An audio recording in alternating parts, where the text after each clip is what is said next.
Hello, and welcome to the Phosphenes Podcast.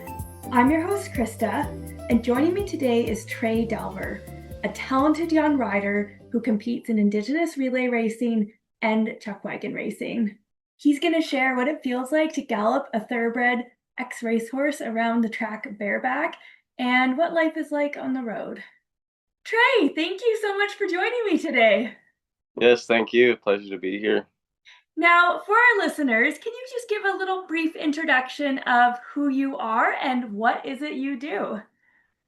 My name is Trey Delver to be exact. I'm from a reserve about an hour and a half east of Edmonton. Uh, I do Indian relay.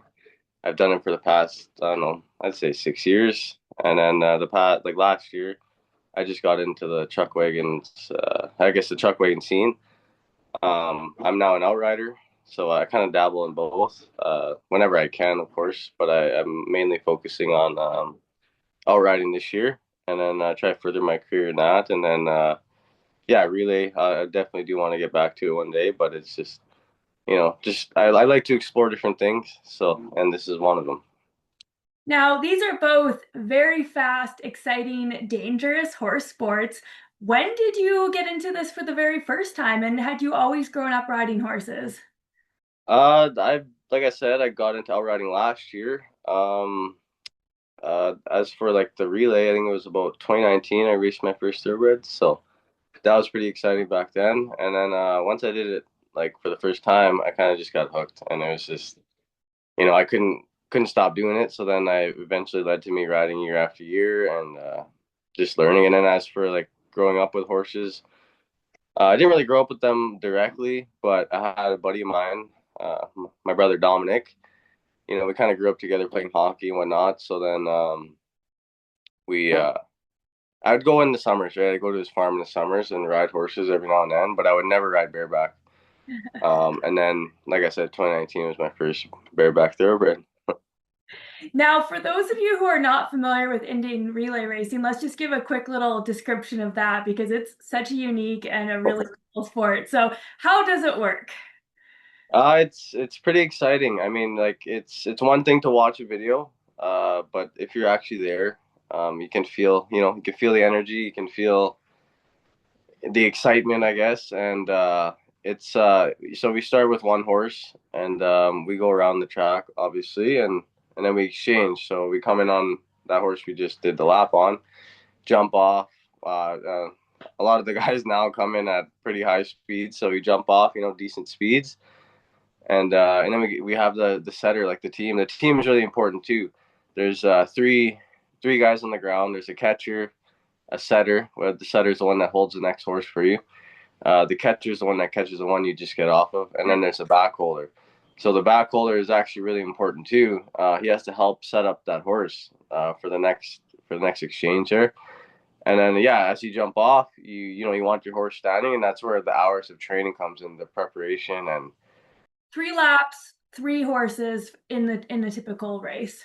yeah, typical race, 3 laps, 3 horses, 2 exchanges. So then your last horse is kind of like, your toughest horse. He's not really going to want to stop. So that's where you want him, right? Just to fly across that finish line. And these are typically ex racehorses, ex thoroughbreds off the racetrack, and you guys are galloping bareback on them. Yeah. When they come from the track, they're kind of a little bit, they're a little bit shook, like they don't know what's going on. But some of them learn to love it. Yeah. And then we sometimes buy from the wagons. So when they don't want to be wagon horses, they go to relay, or else vice versa. Like they'll try them, depends on the guy. But a lot of the guys just go to the tracks now, like right from Phoenix to California, Kentucky. Like it's just there's starting to be a lot of competition. Some really good horses and thoroughbreds. I mean, they are bred and built to run very fast. Yeah. There's a lot of fast ones out there, and a lot of big ones. Like there's a lot of really tall horses nowadays, and I don't know. Some guys have different likes, right, in their horses. Some like smaller ones, some like bigger ones. It's a really good mix. And you've now shifted into outriding for the Chucks, which is also a super exciting sport. Now, anyone out there not familiar with wagon racing, outriders are the guys on a single horse, obviously not hooked to the wagon. And what are the rules regarding your position during the race? What do you guys have to do for it to count as a run? There's two jobs. There's the lead guy, the one that holds the lead horses, the two lead horses. They come into the barrels, and then there's the stove man. So the stove man just there's like a red stove. It dates back way. I don't really know the whole story on it, but it has its own history. It's its own sport. It's really exciting to do. It's yeah. There's two different jobs. The lead man, he's kind of aims the lead horses in the right spot. Right. Stove guy just kind of loads the stove, and they have to get on. So then you have to stay clean. There is penalties involved. It's a really technical sport. You got to run clean. You got to do it right. And like I said, the horses sometimes they're just bred to do it. They just love it. So if they don't want to be wagon horses, they'll go to the outriding pen, and then they'll just love their job there, and vice versa. Like I said. Now, I've seen a lot of Chuckwagon races, and the start can be so insane. When that horn blows, the guys on the ground, they've got a big job, getting those horses off clean. Yeah, it's pretty exciting. I didn't really think much of it before I did it, but then as I got into it just kind of like grew on me. Like I said, I got addicted to it, just like I did with relay. Yeah. And yeah, some horses are pretty tough to handle. And as soon as that horn goes, all they want to do is just go straight or run. And then you have to jump on, and while they're going at a decent speed. But the difference is you do have a saddle with the Chuckwagon outriding. Yeah, the saddle kind of helps you because as they're running, right, you have to get on them, obviously on the move, and the Yeah. saddle kind of helps a little bit because they have a breast collar and the saddle horn because that's what you, I guess, grab to get on, and it helps a lot. Like I don't know, I've always said I would want to try outriding, bareback. I've always wanted to try it, but obviously it's not a thing, and yeah, so it's pretty interesting. You probably could because I've seen some of your mounts in the Indian relay racing, and I mean, you're just flying onto those horses. Yeah, the outriding, like the horses have a mind of their own. Some horses will just take you. Like you just have to hang off the side and get on. They'll just do the job for you. And it's once you're on the back, obviously you have full control. But some of these horses will definitely push you to your limits and mentally test you, I guess. Now, what is life like during the season? Are you just on the road from rodeo to rodeo? Do you ever go home? How does that work? It's actually pretty amazing. I tell this to a lot of people. Like it's a pretty cool life to live. Not a lot of people, of course, really get to do it. But as you like learn to love it, it's a pretty cool life. Like you're on the road, you're with people you love and a bunch of friends, and you make new friends, and you go to all these new places, and it's really cool. Like I'd encourage it for a lot of people, but like there's a lot of people that are homebodies. They like to stay home, and when guys get a little bit of breaks here, they'll go home for a few days. Like if they have a like 4 or 5 day break, they'll go home for at least two if they're close enough, but sometimes they're pretty far. So yeah, it's mostly just on the road. And well, I guess once, like I said, once you love it, once you know how to do it, it's kind of second nature, right? It's you like it. And you learn to just kind of make home wherever you are and have whatever routines you need to have to feel comfortable and to still be taking care of yourself. Yeah, but it's a little bit different than being home, obviously, but for the most part, it's yeah, you learn, and it just depends on where you are. Right? Like sometimes you'll have towns close by, sometimes you won't, but you learn how to pack, you learn how to what you need. Yeah, it's pretty cool that like the committees wherever we go, like the people that run the shows in these towns, they'll know everything. Like they'll give you places, like they'll give you information where you need to go for this or that. Like it's not just blindly like done. Like it's a lot of planning, it's a lot of preparation, and yeah, it's a pretty cool life. Like I said. Now, with the Chuckwagon racing, I imagine that there's more events for that because most rodeos will have chucks, whereas the Indian relay racing, not every rodeo would have them. Sometimes there'll be different events, like there'll be rough stock or like pro rodeo. Sometimes there's pro rodeos. Like obviously there's the big shows like Panoka and Calgary. Like that's a whole it's its own animal. Like those are big shows. But as for relay, like relay's starting to grow. So relay is gonna start being at a lot more bigger shows. Like Calgary, they're starting to prioritize it a little bit more. Whereas when we first started, it was kind of just like a fun thing. But now it's starting to be really competitive there. Neat. And everyone wants to go and it's these bigger shows are gonna start working in relay, I feel like. And there's a lot of relay shows that just have relay. As for the most part, they try to fit in a rodeo, like with the chuck wagons. Most places we go, they'll have a little rodeo, but it's a mix of events, right? Yeah, if it's starting to get to be at more rodeos, that's just going to bring a lot more awareness to it. And I mean, I got to say, it's probably my favorite event that I've ever seen. I think it's so cool, and I prefer it even to the chucks because it's just so fast, it's so athletic, it's so exciting. Yeah, it's pretty cool. Like I said, I before I did it, I watched it, and that's kind of how I started. It was I would watch it. I watched it for a couple of years because it only came to Canada, I think 2016, 2017. Okay. But it's been in the States, like down south, for years and years. Like they're the ones that started it. But it moved up to Canada, and I watched it for the first couple. And then when I decided to get on, it wasn't very easy. Like I had to learn it all. I had to get all the movements down. I fell off a lot, but it's just a matter of it's a mind game. Once you learn it, it's a mind game. You just gotta do it. You gotta get on. If you fall off, get back on. I've had my fair share of wrecks.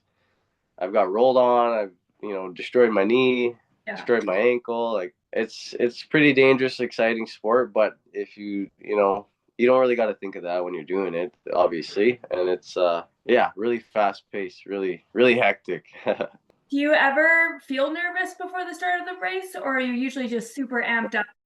It's kind of weird nowadays. It's more of an excitement. Like, obviously the nerves are there. Like everyone gets nerves, right? So the nerves are there, but it's just throughout the years, it's a matter of controlling it and learning how to deal with it. Because when I first started, I was scared, right? And the horses can feel everything. They can feel your energy. They can tell if you're scared, then they'll be scared. But yeah, for the most part, I learned to control it. I still get nervous, yes, but once the horn goes and you're actually racing, it just all goes away. Like it's just second nature now, and it's like I took a year off, like I said, but I did it for the first time this year last weekend, and I just kind of nervous. But then when the horn went, it's just everything went away. It was just really it was cool. We're going to do just a short clip here of one of Trey's races that he shared with me. And for those people listening, I will link to this in the comments so you can watch it after. Hit it, Billy, hit it!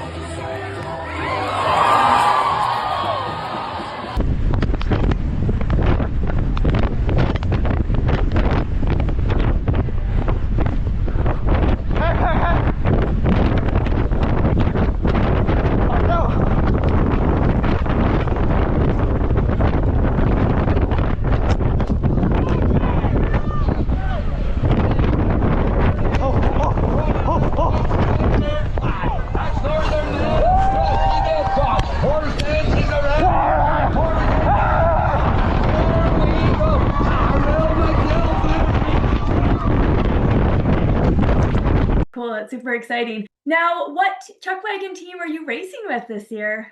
I'm working with the DJ DeSutter Chuckwagon team, but we like I ride for like the outriders get to ride for plenty of wagons, right? So I ride for like a bunch of different guys, and it changes because the draw when it comes out, like all the heats, some guys will be hooked together. So a lot of my guys this weekend got hooked together. So you ride for a bunch of different drivers. Okay, I didn't know that. I thought it was like you could only ride for one team. Yeah, it's tough because like I said, guys get hooked together. Like they'll have set guys for sure to start the year.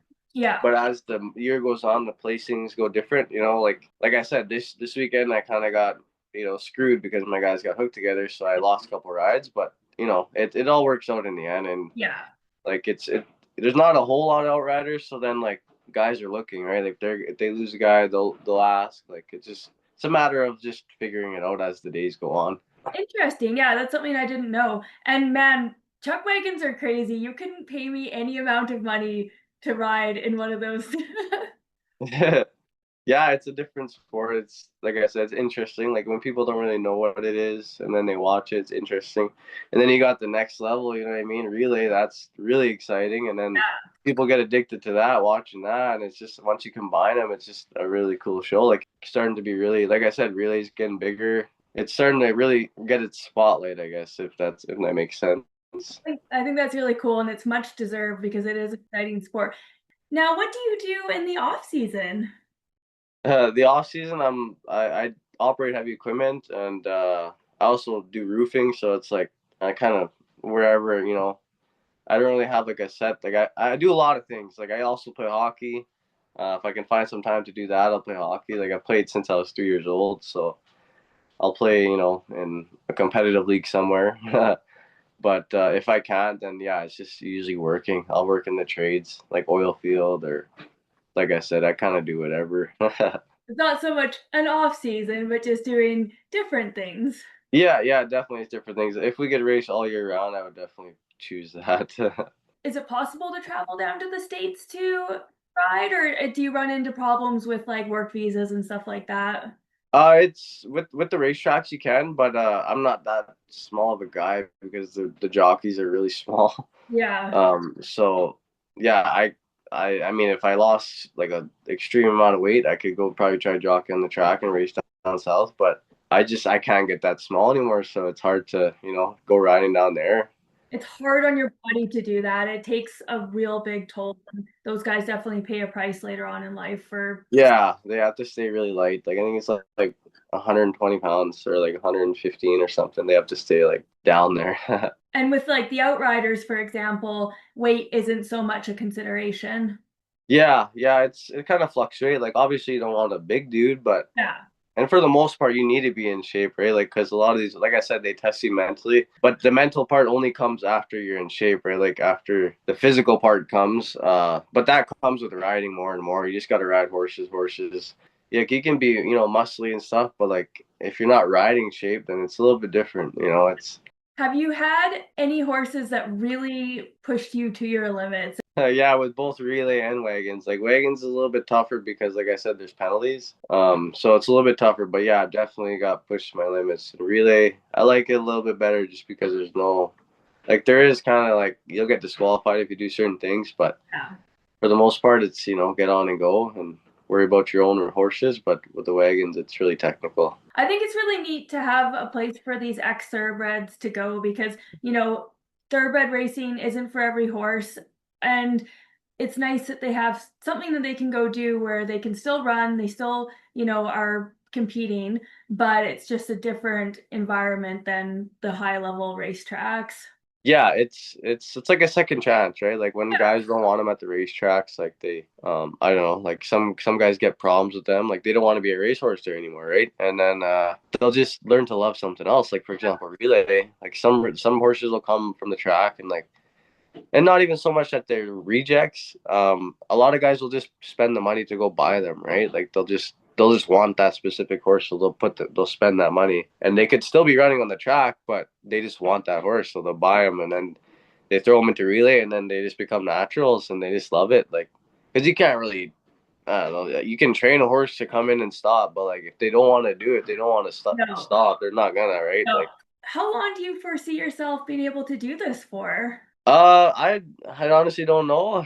I mean, I'm hoping, like I said, it's a lot about it's a lot of injuries. It's a lot of longevity. That's kind of why I moved to all riding too, like for chuck wagons. It's because there's more longevity in it. It's not as hard as in your body. It's like relay starting to be a young man's game. Like there's a lot of young riders coming up, and they're getting good. And yeah, they're still really young. Like I know, like the average age for the riders right now, I think is about 18, like 19. Like there's some young kids, like there's some are even 15, 16. They're really good. For the chuck wagon, there's a lot of older guys too. So I plan to do it as long as I can, to be Yeah. honest. If you hadn't gotten into the relay racing when you did at like age 18, where do you think your life would be right now? Honestly, I have no clue. It's kind of just like I didn't really have. Well, I guess I come from like a extended family of the Jacksons, so like that's they're a big name in the relay world right now. So that's my extended family. But as for my like immediate family, I was kind of one of the first ones to start, doing relay. Yeah. But as for where I would be, I don't even know. I'd probably be just working. Honestly, probably just working. I think it's so cool to have had the opportunity to do such an exciting thing, even if it's not for the forever. You're always going to have these amazing memories to look back at and just have had this opportunity to do something so cool and so unique. Yeah, it's a really cool thing to have under the belt for sure, and it's just so like you said, so many memories, so many fun times, and so many friends I made along the way that I'm gonna have for the rest of my life, and it's as I said before earlier, it's a really cool life. I really enjoy it. I'm not gonna regret a thing, as I'm old, and I'll be able to tell all these stories. Now we're just going to show a short clip of the start of a Chuckwagon race so that people can understand what we're talking about. There's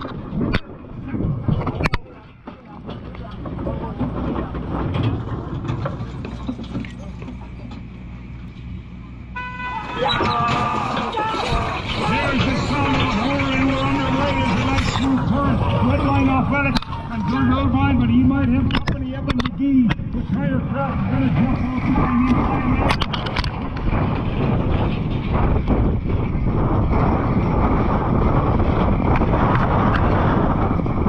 Well, that was so cool, Trey. I hope that I get to come out and watch Chuckwagons at one of the rodeos this year, so maybe I'll get a chance to see you guys run in person. That would be awesome. Yeah, that'd be really cool. This is going to be my last question before we wrap things up. If you could go back in time and give your younger self one piece of advice, what age would you go back to, and what would that piece of advice be?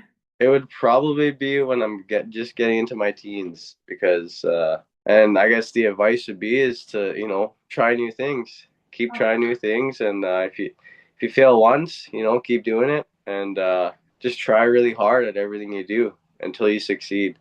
Because that's like the main thing is, like I said, with horses, like they'll test you. So, but if you keep trying, you'll end up getting good and, it'll work out for you. And that's probably one thing I would tell is just keep going, try hard at everything you do. That's awesome, Trey. That's really good advice to share. Thank you.